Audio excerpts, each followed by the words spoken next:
Hello friends, how are you? I hope you are good. Welcome to Expert Opinion. I am Bhavna from Uttar Pradesh. So friends, आज की इस class में हम discuss करेंगे कुछ इंपॉर्टेंट क्वेश्चंस जो आपको आने वाली परीक्षा में हेल्प करेंगे. फ्रेंड्स, आपको याद रखना है कि इसमें सीडीपी हम डिस्कस करेंगे और सीडीपी आपके कितने बड़े स्कोर को लेकर रहती है. आप किसी भी टीचिंग एग्जाम की तैयारी कर रहे हों, आप UP TET, C TET, DSSB, KBS, REET या कोई भी टीचिंग एग्ज़ाम, TGT, PGT, सब में सीडीपी से रिलेटेड क्वेश्चंस पूछे जाते हैं. तो ये वीडियो आपके लिए बहुत हेल्पफुल रहेगी. चलिए स्टार्ट करेंगे. फर्स्ट क्वेश्चन आपकी स्क्रीन पर है. योगात्मक मूल्यांकन का उद्देश्य है. ऑप्शंस आपके सामने हैं, फटाफट आंसर कीजिए.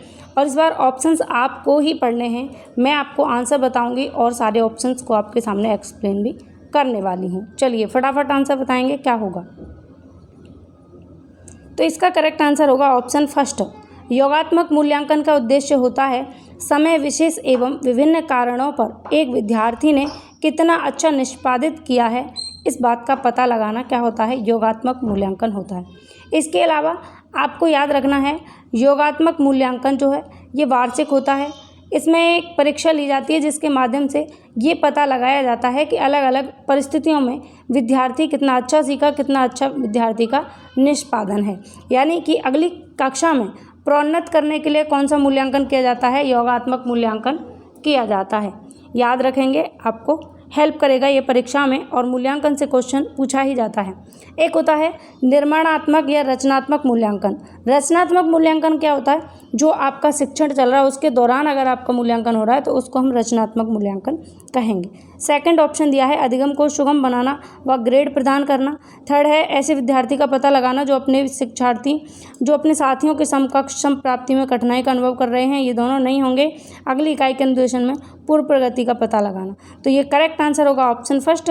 समय विशेष एवं विभिन्न कारणों पर एक विद्यार्थी ने कितना अच्छा निष्पादित किया, ये पता लगाने के लिए योगात्मक मूल्यांकन किया जाता है.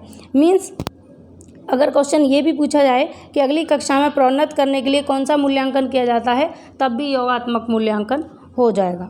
Next question. राजू खरगोश से डरता था. शुरू में खरगोश को राजू से काफ़ी दूर रखा गया. आने वाले दिनों में हर रोज़ खरगोश और राजू के बीच की दूरी कम कर दी गई. अंत में राजू की गोद में खरगोश को रखा गया और राजू खरगोश से खेलने लगा. यह प्रयोग उदाहरण है. ऑप्शंस आपके सामने हैं, इसका आपको आंसर बताना है क्या होगा. राजू नाम का कोई बच्चा है जो कि खरगोश से या फिर किसी भी जीव से डरता है, लेकिन धीरे धीरे क्या होता है, उन दोनों के बीच की दूरी, यानी एक दिन खरगोश को बहुत दूर रखा गया राजू से, फिर थोड़ा सा नज़दीक लाया गया, फिर थोड़ा और नज़दीक, थोड़ा और, ऐसे करते करते एक दिन ऐसा हुआ कि खरगोश को राजू की गोद में बिठा दिया. ये जो प्रयोग है किस पर डिपेंड करता है या किस पर निर्भर है, किसका आधार है, किस सिद्धांत से ये प्रयोग लिया गया है, ये एग्जाम्पल लिया गया है. इसका करेक्ट आंसर होगा ऑप्शन सेकंड, शास्त्रीय अनुबंधन का सिद्धांत. शास्त्रीय अनुबंधन का सिद्धांत किसने दिया, पावलोव ने दिया. पावलोव के शास्त्रीय अनुबंधन सिद्धांत के अनुसार इस एग्जाम्पल की पुष्टि होती है. पावलोव के सिद्धांत के अनुसार कोई भी स्वाभाविक उद्दीपक अधिगम वाले प्राणी को सामने उपस्थित किया जाता है तो वह उसके प्रति स्वाभाविक अनुक्रिया करता है.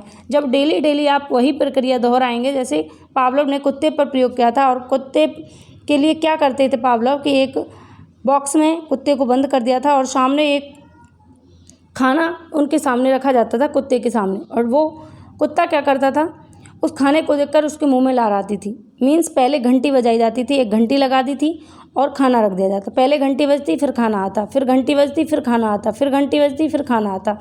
तो ये प्रक्रिया जब बार बार दोहराई गई, ठीक है, ये प्रक्रिया जब बार बार दोहराई गई तो कुत्ते को क्या हुआ, कुत्ते को ये पता लग गया कि पहले घंटी बजेगी उसके बाद खाना आएगा ही आएगा. एक टाइम ऐसा किया कि घंटी बजा दी गई लेकिन खाना नहीं आया. बट हुआ क्या कि घंटी के बजते ही कुत्ते के मुंह से लार टपकने लगी. इससे ये सिद्ध हुआ कि मतलब कि अस्वाभाविक उद्दीपक को देने पर भी अनुक्रिया होती है. ठीक है, खाना है स्वाभाविक लेकिन घंटी का बजना अस्वाभाविक है, लेकिन अस्वाभाविक उद्दीपक को देने से भी अनुक्रिया होती है. ठीक है, उसी तरीके से जब हर रोज़ पहले दिन थोड़ा दूर, फिर और पास, ऐसे ही खरगोश को लाया गया तो उन दोनों के बीच में क्या बन गया, संबंध बन गया, अनुबंधन हो गया उन दोनों का. तो शास्त्रीय अनुबंधन का सिद्धांत हो जाएगा इसका करेक्ट आंसर. ठीक है, आगे बहिर्मुखी विद्यार्थी अंतर्मुखी विद्यार्थी से किस विशेषता के आधार पर भिन्न होता है? ऑप्शंस आपके सामने आंसर करेंगे। मैं आपको बता दूं कि बहिर्मुखी, अंतर्मुखी और उभयमुखी व्यक्तित्व के ये 3 प्रकार युंग ने दिए थे। बहिर्मुखी कैसे होते हैं? जो समाज में कोई भी भाग प्रतियोगिता हो रही है उसमें पार्टिसिपेट करते हैं। इसके अलावा उनका संप्रेषण कौशल बेहतर होता है बहिर्मुखी लोगों का, किसी से शर्माते नहीं हैं। इसके विपरीत जो अंतर्मुखी होते हैं ये शर्माते हैं, अपनी बात सामने रखने में कतराते हैं, 4 लोगों के बीच में बातें करना इनको पसंद नहीं होता, ये अपनी बातें अपने तक रखना सीमित करते हैं, किसी से शेयर करना अच्छा नहीं समझते। तो ये होते हैं अंतर्मुखी और बहिर्मुखी। उभयमुखी इन दोनों का मिक्सचर होता है, कुछ गुण अंतर्मुखी के और कुछ गुण बहिर्मुखी के उनमें पाए जाते हैं। तो यहाँ पर आपसे पूछा गया है बहिर्मुखी विद्यार्थी अंतर्मुखी विद्यार्थी से किस विशेषता के आधार पर भिन्न होता है? इसका आंसर आपको बताना है। तो इसका करेक्ट आंसर होगा ऑप्शन सेकंड, मन ही मन परेशान होने की अपेक्षा अपनी भावनाओं को अभिव्यक्त करता है। जो बहिर्मुखी विद्यार्थी होंगे वो कैसे होंगे? अपने मन में न रखकर बात को दूसरों के सामने अभिव्यक्त करना, दूसरों से शेयर करना ज़्यादा बेहतर समझते हैं। तो ऑप्शन सेकंड करेक्ट होगा। जिन लोगों ने ऑप्शन बी को, ऑप्शन सेकंड को आंसर किया है उनका आंसर करेक्ट है। इस क्लास में हम 25 क्वेश्चन डिस्कस करेंगे और हर एक क्वेश्चन आपके लिए महत्वपूर्ण है, इसलिए इस वीडियो को एंड तक जरूर देखें। क्वेश्चन पसंद आ रहे हैं, डिस्कशन अच्छा लग रहा है तो लाइक शेयर जरूर करें। क्वेश्चन है, निम्नलिखित में से कौन सा कथन बुद्धि के बारे में सत्य नहीं है? बुद्धि के संदर्भ में कौन सा कथन सत्य नहीं है ये आपको बताना है। पहली बात, आपको नहीं को अंडरलाइन करना है क्योंकि आपसे क्या पूछा है? नहीं पूछा है। ऑप्शंस आपके सामने है, आंसर बताइए इसका क्या होगा। बुद्धि के बारे में सत्य नहीं है।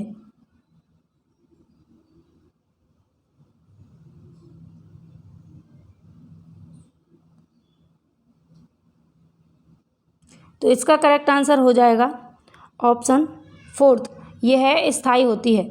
यह स्थायी होती है या अपरिवर्तनशील होती है, ये बात कहना गलत होगा। किसके संदर्भ में? बुद्धि के संदर्भ में। इसके अलावा यह एक व्यक्ति की मानसिक क्षमता है, बिल्कुल सत्य बात है। यह एक आकलन स्थापित करने में सहायता करती है, ये भी बात सही है। यह व्यवहार की गुणवत्ता में आंकी जाती है, ये भी बात सही है। लेकिन ये स्थायी होती है, इस बात को कहना गलत होगा। टर्मन के अनुसार बुद्धि अमूर्त विचारों के बारे में सोचने की योग्यता है। बुद्धि व्यक्ति की जन्मजात शक्ति है। ठीक है, बुद्धि कैसी शक्ति है? व्यक्ति की जन्मजात शक्ति है। इस प्रकार बुद्धि सामाजिक तथा वैयक्तिक परिवेश में अंतःक्रियात्मक गतिशीलता तथा क्षमता का नाम है। सामाजिक और वैयक्तिक परिवेश में अंतःक्रिया जो होती हैं उसकी गतिशीलता और क्षमता का नाम ही क्या है? बुद्धि है। तो ये बुद्धि स्थायी या अपरिवर्तनशील है, ये बात का कहना गलत होगा क्योंकि जैसे जैसे एनवायरनमेंट मिलता है वैसे बुद्धि का भी विकास होता है, बुद्धि ब्रॉड होती जाती है। तो ऑप्शन यहाँ पर डी इसके संदर्भ में गलत होगा। नेक्स्ट, एक संतुलित व्यक्तित्व वह है जिसमें, ऑप्शंस आपके सामने, आंसर बताएंगे क्या होगा। संतुलित व्यक्तित्व कौन सा होगा? ऑप्शंस के अकॉर्डिंग क्या दिया? इदम परम अहम के बीच में संतुलन स्थापित करना, इदम और परम अहम के बीच संतुलित स्थापित करना, अहम और परम अहम के बीच में संतुलित स्थापित करना, या मजबूत अहम को बनाया जाता है। बताइए इसका आंसर क्या होगा। आपको ये याद रखना है कि इद, ईगो और सुपर ईगो, यानी कि इदम, अहम और परा अहम, इनमें सबसे ज़्यादा बेस्ट माना जाता है अहम को, क्योंकि अहम जो है वास्तविकता में जीता है। अगर हम बात करें इदम की, तो इदम क्या है? इसमें अपार जो इच्छाएं हैं हमारी, उनका भंडार है। ये बहुत सारी इच्छाएं, अतिरिक्त इच्छाएं जिनकी पूर्ति होना भी संभव नहीं है, उनका भंडार है इदम। इसके अलावा अहम जो है ये वास्तविकता में जीता है। इसके सामने जो सामने परिस्थिति है प्रेजेंट में, उसके अकॉर्डिंग अपने आप को एडजस्ट कर पाता है। इसके अलावा परा अहम जो है ये आदर्शवादी है, ज़्यादा ज्ञान की बातें करता है, तो सबसे बेहतर माना जाता है अहम को। तो ऑप्शन डी करेक्ट होगा, मजबूत अहम को बनाया जाता है। एक संतुलित व्यक्तित्व वो होगा जिसमें मजबूत अहम को बनाया जाता है। फ्रायड ने इड, ईगो और सुपर ईगो को व्यक्तित्व का आधार माना है। किसको? इड, ईगो और सुपर ईगो, यानी इदम, अहम और परा अहम को व्यक्तित्व का आधार किसने माना है? फ्रॉयड ने। Sigmund Freud, grandfather of psychology, यानी कि मनोविज्ञान के कौन हैं? ये पितामह के नाम से जाने जाते हैं, सिगमंड फ्रॉयड। फ्रॉयड के अनुसार जिन व्यक्तियों का साधारण अंतःकरण यानी ईगो शक्तिशाली होता है, उनका व्यक्तित्व संतुलित व प्रभावशाली होता है, क्योंकि ईगो में इड व सुपर ईगो में उचित संतुलन बनाए रखने की क्षमता होती है। ठीक है, ईगो इड और सुपर ईगो, यानी कि ऐसे समझिए इदम और पराअहम, इनके बीच में संतुलन बनाए रखने का काम कौन करता है? ईगो करता है। ईगो मतलब अहम। तो ऑप्शन डी यहाँ पर करेक्ट होगा। इस क्वेश्चन में आपको बिल्कुल भी कंफ्यूज नहीं होना है। ईगो जो है इड और सुपर ईगो के बीच में संतुलन बनाए रखने का काम करता है, इसलिए एक संतुलित व्यक्तित्व कैसा होगा? जिसमें मजबूत अहम बनाया जाता है। नेक्स्ट क्वेश्चन, फ्राइड के अनुसार व्यक्तित्व का आधार है। फ्राइड के अकॉर्डिंग व्यक्तित्व का आधार क्या है? इदम यानी इड, ईगो यानी अहम, पराअहम यानी सुपर ईगो। तो इड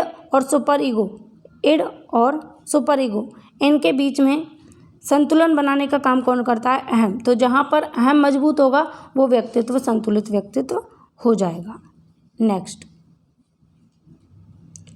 अंतर्वैयक्तिक बुद्धि को प्रदर्शित करने वाला व्यवहार है। आंसर बताएंगे इसका क्या होगा? अंतर्वैयक्तिक बुद्धि, इसको प्रदर्शित करने वाला व्यवहार है। करेक्ट आंसर होगा मिलते जुलते संवेगों यथा उदासी एवं पछतावा में भेद कर पाना।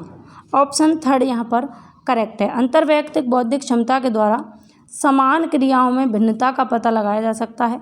यह क्षमता जन्मजात होती है और आयु बढ़ने के साथ इस क्षमता का विकास हो जाता है। जैसे जैसे आयु बढ़ती है वैसे वैसे इस क्षमता का विकास होता जाता है। अंतर्वैयक्तिक बौद्धिक क्षमता यानी अलग अलग बच्चों में अलग अलग बौद्धिक क्षमताओं का होना ही क्या है? अंतर्वैयक्तिक बौद्धिक क्षमता होती है। मिलते जुलते संवेगों तथा जैसे कि उदासी पछतावा में भेद कर पाना, यही क्या है? अंतर्वैयक्तिक बुद्धि। अलग अलग लोगों के बारे में आप अगर पता लगा पाते हैं, उसकी उदासी का, उसके पछतावा ETC भेदों का आप अगर पता लगा पाते हैं तो ये अंतर्वैयक्तिक बुद्धि को प्रदर्शित करता है। नेक्स्ट, निम्न में से कौन सी व्यूह रचना अभिप्रेत लैंगिक अंतरों को मद्देनजर रखते हुए लैंगिक क्षमता की भावना के विपरीत है? इसका आंसर बताएंगे क्या होगा? तो इस क्वेश्चन के लिए करेक्ट आंसर होगा ऑप्शन थर्ड। ऑप्शन थर्ड यहाँ पर करेक्ट है।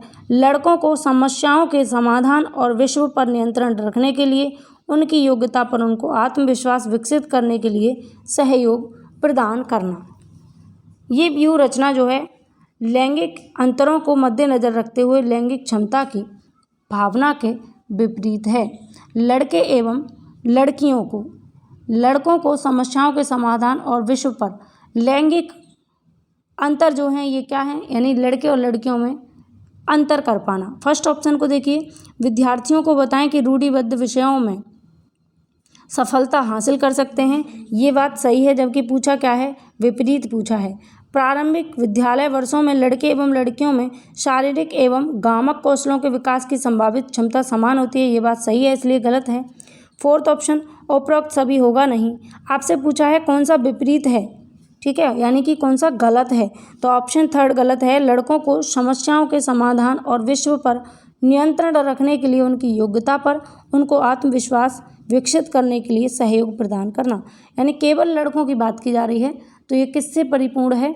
ये लैंगिक भेदभाव से या लैंगिक अंतरों से परिपूर्ण है। लैंगिक समता का तात्पर्य क्या होता है? लैंगिक समता का तात्पर्य होता है स्त्री पुरुष में किसी प्रकार का पक्षपातपूर्ण व्यवहार ना करना। स्त्री पुरुष में पक्षपातपूर्ण व्यवहार लैंगिक समता की भावना के विपरीत होता है। लैंगिक समता में किसी भी पक्ष का वर्चस्व दूसरे पक्ष पर नहीं करते, याद रखिएगा। नेक्स्ट है, एक अध्यापक किसी भी समूह में समुदाय आधारित व्यक्तिगत विभिन्नताओं को समझ सकता है। किस तरीके से समझ सकता है? आंसर बताइए। आँखों के संपर्क द्वारा नहीं, बुद्धि के आधार पर नहीं, गृह कार्य के आधार पर नहीं, बल्कि भाषा एवं अभिव्यक्ति के आधार पर कि कोई बच्चा किस तरीके की उसकी अभिव्यक्ति है, क्या भाषा है, उसी के बेस पर एक अध्यापक किसी समूह या समुदाय पर आधारित व्यक्तिगत विभिन्नताओं को समझ सकता है। नेक्स्ट क्वेश्चन, सृजनशीलता के पोषण हेतु एक अध्यापक को अपने विद्यार्थियों को रखना चाहिए कार्य केंद्रित, लक्ष्य केंद्रित, कार्य एवं लक्ष्य केंद्रित या पुरस्कार केंद्रित। इसका करेक्ट आंसर होगा ऑप्शन फर्स्ट, कार्य केंद्रित। सृजनशीलता के पोषण हेतु एक अध्यापक को अपने विद्यार्थियों को कार्य केंद्रित रखना चाहिए। सृजनशीलता एक मानसिक प्रक्रिया है जिसमें नए विचार, उपाय, अवधारणा जन्म लेती हैं। सृजनशीलता में मौलिकता का होना जरूरी होता है। सृजनशीलता के विकास हेतु एक शिक्षक को कार्य के दिन होना चाहिए। शिक्षक को क्या करना चाहिए? कार्य के दिन आवश्यक होना चाहिए, यानी उपस्थित होना चाहिए। शिक्षक को ये सिखाना चाहिए कि आप अपने कार्य के प्रति जिम्मेदार रहें। जो आपकी ड्यूटी है, आपका कर्तव्य है, आपका कार्य है, उसके प्रति आप जिम्मेदार रहें। सृजनशीलता के पोषण के लिए ये बहुत ज़रूरी है। आगे चलते हैं। निम्न में से कौन सी विशेषता सामाजिक रूप से वंचित वर्ग के विद्यार्थी की नहीं है? अब बताएंगे इसका करेक्ट आंसर क्या होगा। इस क्वेश्चन का करेक्ट आंसर क्या होगा, फटाफट से आंसर बताना है आपको। अलग ही दिख जाएगा आपको, क्योंकि नेगेटिव पूछा है आपसे कि कौन सा नहीं है पिछड़े बालकों के लिए। इसका करेक्ट आंसर होगा ऑप्शन सेकंड, नियमित स्वास्थ्य संबंधी देखभाल नहीं मिलती। नियमित स्वास्थ्य संबंधी देखभाल नहीं मिलती, इस बात से ये साबित नहीं होता कि कोई बच्चा सामाजिक रूप से पिछड़ा है। बालकों की देखभाल के अनुभव उसके स्कूल के प्रभावशाली ढंग से तैयार नहीं है, ये बात सही है। व्यापक और विविध अनुभवों को प्राप्त करने का मौका नहीं मिलता, ये भी ठीक है। विद्यालय में अच्छा करने के लिए अभी प्रेरित नहीं किया जाता, ये भी बात सही है। इन तीनों कारणों से बच्चा सामाजिक रूप से वंचित रह जाएगा। लेकिन ऑप्शन सेकंड यहाँ जो है, नियमित स्वास्थ्य संबंधी देखभाल नहीं मिलती, इससे सामाजिक रूप से पिछड़ने से कोई तात्पर्य नहीं है। तो ऑप्शन यहाँ कौन सा करेक्ट होगा? ऑप्शन सेकंड करेक्ट होगा। स्वास्थ्य संबंधी जो दोष हैं ये सामाजिक कारण नहीं बल्कि व्यक्तिगत दोष होते हैं, याद रखिएगा। इसलिए ऑप्शन सेकंड करेक्ट है। नेक्स्ट है,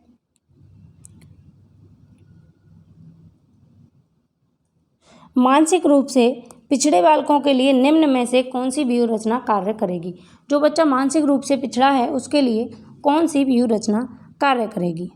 याद रखिएगा, जो बच्चे मानसिक रूप से पिछड़े होते हैं उनके लिए अगर कोई चीज़, आप कोई वस्तु, जैसे आपने कहा बेटा गेंद लिखो, तो आप उनके सामने गेंद यानी बॉल उनके सामने प्रस्तुत कर देंगे तो बहुत अच्छे तरीके से समझ पाएंगे।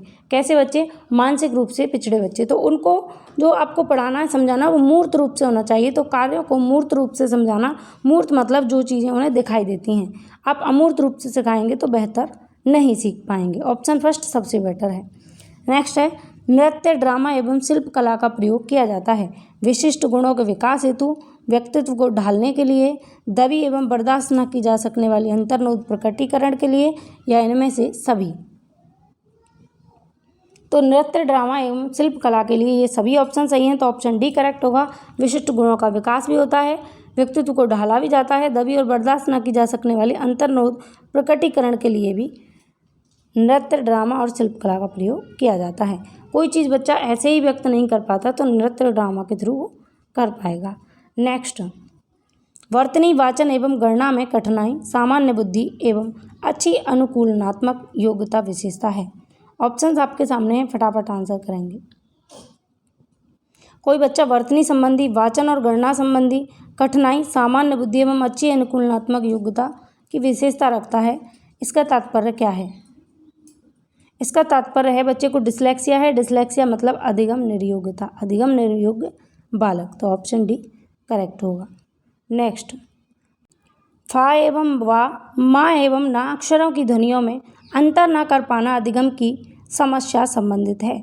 यदि कोई बच्चा फा, फल और वा में अंतर नहीं कर पाता, मा एवं ना में अंतर नहीं कर पाता, इनको जब बोला जाता है तो ध्वनियों में डिफरेंस नहीं समझ पाता, तो ये कैसी समस्या है? लर्निंग की ये कैसी समस्या है, आपको ये बताना है।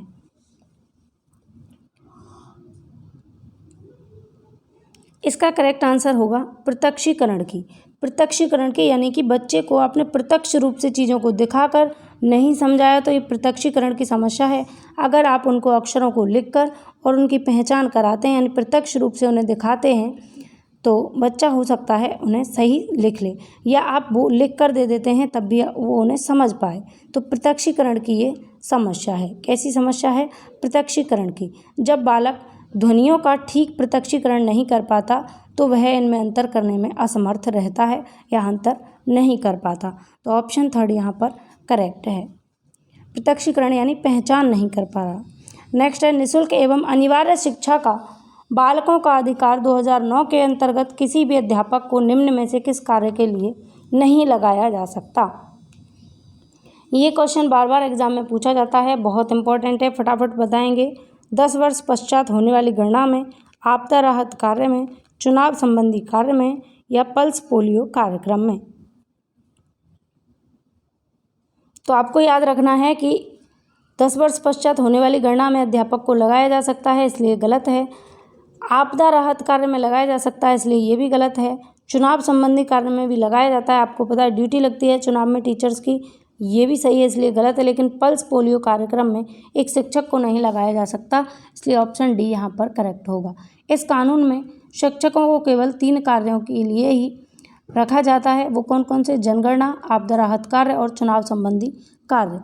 अर्थात शिक्षकों की जो ड्यूटी होगी वो राष्ट्रीय महत्व के कार्यों को छोड़कर अन्य गैर शैक्षणिक कार्यों में नहीं लगाई जा सकती। तो यहाँ पर पल्स पोलियो कार्यक्रम जो है ये करेक्ट आंसर हो जाएगा। नेक्स्ट क्वेश्चन आपकी स्क्रीन पर है, इसका आंसर आपको बताना है। क्रियात्मक अनुसंधान मौलिक अनुसंधान से भिन्न है क्योंकि।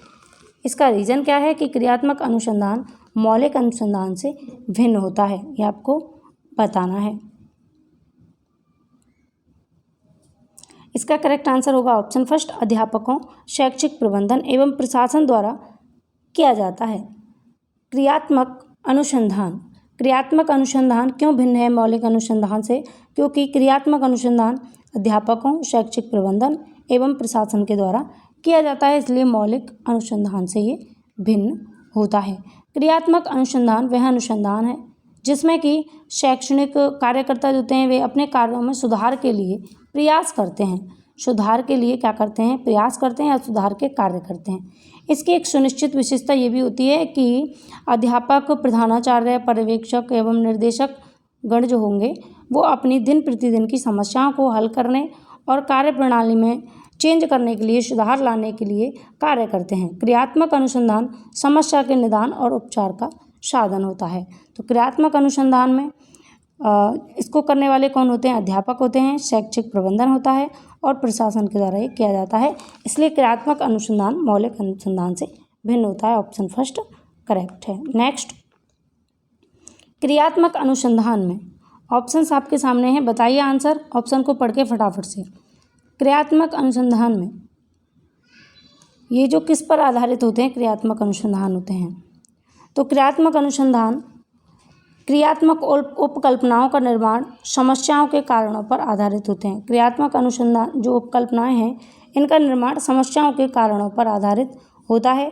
क्रियात्मक उपकल्पनाओं का निर्माण किसी तर्कयुक्त विवेक पर आधारित होता है। इसके अलावा क्रियात्मक उपकल्पनाओं का निर्माण इस प्रकार किया जाता है ताकि उनका सांख्यिकीय सत्यापन किया जा सके, या क्रियात्मक उपकल्पनाओं का निर्माण नहीं किया जाता। तो ऑप्शन नीचे वाले दोनों ही गलत हैं। क्रियात्मक उपकल्पनाओं का निर्माण समस्याओं के कारणों पर आधारित होता है, जैसी समस्याएं होंगी उनके कारणों पर आधारित होता है क्रियात्मक अनुसंधान। तो ऑप्शन फर्स्ट ज़्यादा बेटर है बाकी के सारे ऑप्शन से। नेक्स्ट क्वेश्चन, राष्ट्रीय पाठ्यचर्या की रूपरेखा 2005 में बहुभाषा को एक संसाधन के रूप में समर्थन दिया जाता है क्योंकि। क्यों दिया जाता है ये आपको बताना है। बहुभाषा यानी अलग अलग भाषाओं के बच्चे एक कक्षा के अंदर पढ़ते हैं, तो ये है बहुभाषा कक्षा। तो बहुभाषा को एक संसाधन का रूप दिया जाता है कि बहुभाषा जो है सीखने में सहायक है। ऐसा क्यों कहता है एनसीएफ 2005? इसका रीज़न आपको बताना है। तो यहाँ पर पहला, दूसरा और तीसरा तीनों ही ऑप्शन बेटर हैं, क्योंकि इसमें बालक जो है सुरक्षित महसूस करता है, बालक पीछे नहीं छूट पाता कोई भी बच्चा, और उन्हें आत्मविश्वास जागृत होता है, विश्वास को उनके को प्रोत्साहन मिलता है।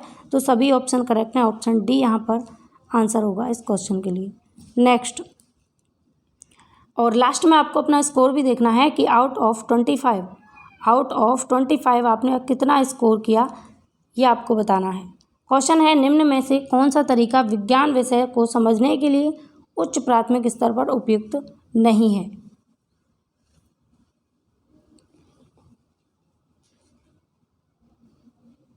तो इसका करेक्ट आंसर होगा ऑप्शन डी, अमूर्तता के द्वारा विषय को सिखाना। देखो, कोई भी सब्जेक्ट है, हिंदी है, संस्कृत है, साइंस है, कोई भी विषय है, अगर आप उसको पढ़ा रहे हैं तो मूर्त रूप से पढ़ाइए, बच्चे को एग्जाम्पल्स देकर और एग्जाम्पल्स के सामने प्रस्तुत करके, उसके सामने जिसे वो टच कर सके, फील कर सके, देख सके, तब वो अधिगम जो है आपका बेटर होगा। लेकिन अमूर्तता के साथ में आप किसी भी विषय को पढ़ाते हैं तो वो उपयुक्त नहीं है। तो ऑप्शन डी यहाँ पर सही होगा। नेक्स्ट, निम्न में से कौन सा कथन बहुग्रेड शिक्षण प्रणाली के साथ सहमति नहीं रखता? इसका आंसर आपको बताना है क्या होगा। बहुग्रेड शिक्षण प्रणाली क्या होती है? ये टोली शिक्षण कक्षा में चलने वाली शिक्षण अधिगम प्रक्रिया में सुधार लाने के लिए एक प्रकार की अनुदेशनात्मक व्यवस्था होती है जिसमें शिक्षक और उसकी कक्षा के छात्र भाग लेते हैं। जो टोली शिक्षण है उसको सुधारने के लिए एक प्रक्रिया होती है जिसको हम क्या कहेंगे? बहुग्रेड शिक्षण प्रणाली। तो इसके लिए करेक्ट आंसर क्या होगा? ऑप्शन डी करेक्ट होगा, विद्यार्थियों का आयु एवं योग्यता के आधार पर समान होना। ये ऑप्शन यहाँ पर बेटर है क्योंकि नेगेटिव आपसे पूछा है, नहीं आपसे पूछा है, तो ऑप्शन डी यहाँ पर करेक्ट होगा। नेक्स्ट क्वेश्चन, खिलौनों की आयु कहा जाता है? ऑप्शंस आपके सामने हैं, इसका आंसर आपको बताना है। खिलौनों की आयु हम कौन सी अवस्था को कहेंगे? फटाफट से इसका आंसर करेंगे जल्दी से। पूर्व बाल्यावस्था को कहेंगे, उत्तर बाल्यावस्था को कहेंगे, शैशवावस्था को कहेंगे, या सभी को? खिलौनों की आयु बोलते हैं पूर्व बाल्यावस्था को। ठीक है, ठीक, खिलौनों की आयु या पूर्व विद्यालय की आयु, तो ये भी पूर्व बाल्यावस्था होगी। बाल्यावस्था और पूर्व बाल्यावस्था, तो इनको पहले इनका डिवीज़न आपको देख लेना है। बाल्यावस्था का डिवीज़न कैसे किया है? 6 से 12 वर्ष की अवस्था को हम बाल्यावस्था कहते हैं। ठीक है, 6 से 9 वर्ष की अवस्था पूर्व बाल्यावस्था, 9 से 12 वर्ष की अवस्था उत्तर बाल्यावस्था। तो पूछा है खिलौनों की आयु, 6 से 9 वर्ष की आयु में बच्चा खेलता है खिलौनों से, इसलिए पूर्व बाल्यावस्था खिलौनों की अवस्था होती है। नेक्स्ट, निम्न में से कौन सी पूर्व बाल्यावस्था की विशेषता नहीं है? कौन सी विशेषता पूर्व बाल्यावस्था की विशेषता नहीं है, ये आपको बतानी है। समूह में रहने की अवस्था, अनुकरण करने की अवस्था, ये तो होती है। प्रश्न करने की अवस्था, ये भी होती है। खेलने की अवस्था, ये भी होती है। तो यहाँ पर करेक्ट आंसर होगा ऑप्शन फर्स्ट, समूह में रहने की अवस्था। बाल्यावस्था या उत्तर बाल्यावस्था को समूह में रहने की अवस्था हम कहेंगे, लेकिन पूर्व बाल्यावस्था में बच्चा समूह में नहीं बल्कि अपने परिवार में और अपने पड़ोस के 1-2 बच्चों के साथ में खेलना पसंद करता है। 3 से 6 वर्ष की आयु को यहाँ पर रखा गया है। अगर डिवीज़न की बात करें तो अलग अलग लोगों ने बाल्यावस्था का अलग अलग तरीके से डिवीज़न किया है। बालक में समूह में रहने का भाव उत्तर बाल्यावस्था में विकसित होता है। इस अवस्था में बालक मानसिक रूप से विकसित हो जाता है और उसमें रटने पर आधारित स्मरण शक्ति होती है। रटने पर आधारित स्मरण शक्ति होती है बच्चे के अंदर, याद रखना है। चलिए नेक्स्ट क्वेश्चन, उत्तर बाल्यावस्था में बालक भौतिक वस्तुओं के किस आवश्यक तत्व में परिवर्तन समझने लगते हैं? ऑप्शंस आपके सामने, आंसर बताएंगे क्या होगा। उत्तर बाल्यावस्था का मतलब आप समझ रहे हैं, 9 से 12 वर्ष की अवस्था, 9 से 12 वर्ष की अवस्था।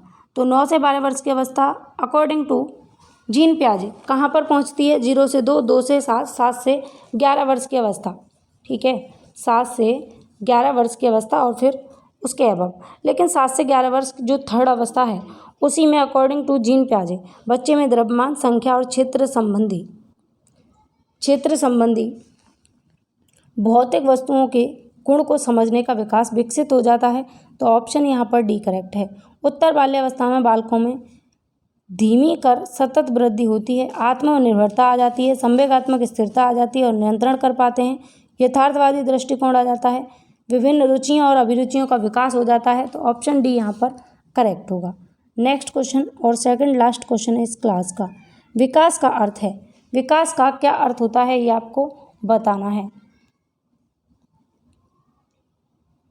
अधिगम एवं अनुभव के फलस्वरूप होने वाले परिवर्तनों की उत्तरोत्तर श्रृंखला। ऑप्शन थर्ड ज़्यादा बेटर है बाकी के ऑप्शन से। विकास संरचनात्मक परिवर्तन, शारीरिक आकार और कार्यात्मक उन्नयन को इंगित करता है। शरीर के विभिन्न पक्षों के संगठन और व्यवहार को उजागर करना विकास का काम है। अगर हम विकास की बात करें तो विकास केवल किताबी ज्ञान नहीं, विकास केवल वृद्धि तक नहीं, बल्कि विकास एक सतत चलने वाली प्रक्रिया है जो जीवन पर्यंत चलती है। बच्चा जब से गर्भ में डलता है तब से लेकर और बच्चे की जब तक मृत्यु नहीं हो जाती तब तक वो सीखता है। तो वो क्या है? पूरे जीवन जो वो सीखता है वही विकास है। विकास एक ब्रॉड एरिया है, इसके अलावा वृद्धि इसका छोटा सा अंग होती है। नेक्स्ट क्वेश्चन, विकास के संदर्भ में निम्न में से कौन सा कथन सत्य नहीं है। आपको याद रखना है कि आप किसी भी एग्जाम की तैयारी कर रहे हैं, वृद्धि और विकास से संबंधित क्वेश्चन हर एग्जाम में पूछा जाता है। टीचिंग एग्जाम में जहाँ आपसे साइकोलॉजी पूछी जाएगी, शिक्षा मनोविज्ञान पूछा जाएगा, मनोविज्ञान पूछा जाएगा, वहाँ विकास से संबंधित क्वेश्चंस पूछ लिए जाते हैं। विकास के संदर्भ में कौन सा कथन सत्य नहीं है, ये आपको बताना था। आपने इसके ऑप्शंस को पढ़ लिया होगा, तो इसका करेक्ट आंसर होगा ऑप्शन सेकंड, विकास उकसाने में नहीं होता। ऑप्शन सेकंड गलत है। विकास उकसाने में, बढ़ावा देने में नहीं होता, ये कहना गलत होगा। इसके अलावा विकास की प्रत्येक अवस्था में अपने खतरे होते हैं, ये बात सत्य है। विकास सांस्कृतिक परिवर्तनों से प्रभावित होता है, ये भी बात सत्य है। विकास की प्रत्येक अवस्था की अपनी विशेषता होती है, ये भी बात सत्य है। तीनों बातें सत्य हैं, जबकि ऑप्शन सेकंड जो है ये गलत है और आपसे गलत ही पूछा था, तो सही हो जाएगा। अच्छा फ्रेंड्स, ये बताइए आउट ऑफ 25 आपके कितने करेक्ट हुए, क्योंकि इस क्लास में हमने 25 क्वेश्चन को डिस्कस किया है। आउट ऑफ 25 कितना स्कोर आपका हुआ और ये क्लास आपको कैसी लगी कमेंट करके ज़रूर बताएं। एक इन्फॉर्मेशन है, हमारा टेलीग्राम ग्रुप है मिशन सरकारी मास्टर, अगर आपने इसको ज्वाइन नहीं किया है तो ज़रूर ज्वाइन करें। यहाँ आपके लिए जो भी क्लासेस होती हैं यूट्यूब पर, उससे रिलेटेड प्रतियोगिता टेस्ट क्विज़ आपको प्रोवाइड की जाती है, ताकि आप आइडिया लगा सकें कि आपने कितना सीखा, और उसको सॉल्व करने में भी अपना एक मज़ा है। तो जल्दी से ज्वाइन कर लीजिए अगर ज्वाइन नहीं किया है। इस क्लास से रिलेटेड आपको टेस्ट सॉल्व करना है, क्विज़ सॉल्व करनी है, तो ज्वाइन करें, एक बार ज़रूर ज्वाइन करें। अगर अच्छा लगे तो रुकें, नहीं तो आप लेफ़्ट भी कर सकते हैं, कोई आपको सज़ा का प्रावधान नहीं है। चलिए मिलते हैं नेक्स्ट क्लास में, बाय बाय, टेक केयर, अपना ख्याल रखें।